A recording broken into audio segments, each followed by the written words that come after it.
আমার প্রতি অন্যায় প্রচন্ড করেছে দুইজন লোক, বিশেষ করে মোহাম্মদ হোসেন, সোহানুর রহমান সোহান, যাদেরকে আমরা বিশ্বাস করে আপিল বোর্ডের চেয়ারম্যান বানিয়েছিলাম, আপিল বোর্ডের সদস্য করেছিলাম।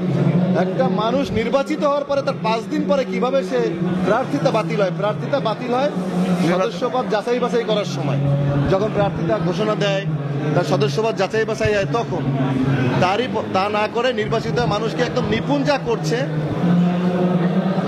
অন্যায়, অগঠনতান্ত্রিক, অনিয়মতান্ত্রিক এবং শিল্পী হিসাবে লজ্জাজনক কাজ করছে। যে একটা মানুষ নির্বাচিত নয়, কিভাবে চেয়ারে বসে, কিভাবে নিজে ইন্টারভিউ দেয়। আমি সাধারণ সম্পাদক নিজে ভোটের ফলাফলটা দেখলেই তো বোঝা যাচ্ছে 176 ভোট পেয়ে জায়েদ খান নির্বাচিত।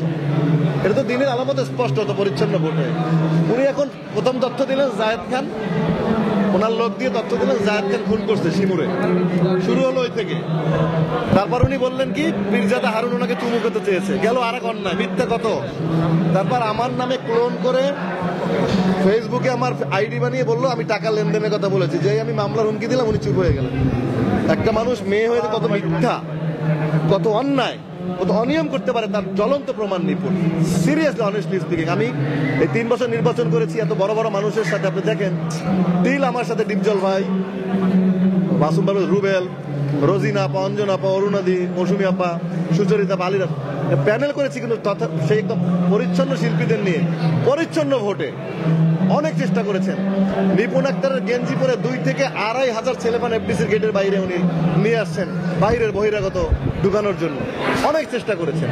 শিল্পীদের ভোট আমরা বলছি শিল্পীরা ভোট দেবে, বাইরের লোকে ঢুকলে তো নায়ক নায়িকা এফডিসির মধ্যে ঘুরতে পারবে না। পরিচ্ছন্ন ভোট হলো, আপনারা সবাই দেখেছেন, একদম পরিচ্ছন্ন ভোট গণনা, ক্যামেরা ওপেন, পুরো ভোট গণনা দেখিয়েছে। সেখানে একটা মানে নির্বাচিত হওয়ার পরে আরেকজন জোর করে বসতেছে। আমি কি মারামারি করবো একটা মেয়ের সাথে? নেভার। যত মিথ্যাচার, যত মিথ্যা কথা বলেই যাচ্ছে।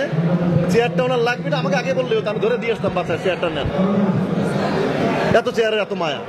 এই নিপুণ, 1 মিনিট, এই নিপুণ শিল্পী সমিতি আগেও নির্বাচন করেছিল সদস্য পদে, উনি কিন্তু হারছে খুব কম সম্ভব ভোটে। এরপর এই নিপুণকে আমি শিল্পী সমিতিতে কোঅপ করে নিয়ে আসছি আমাদের কমিটি।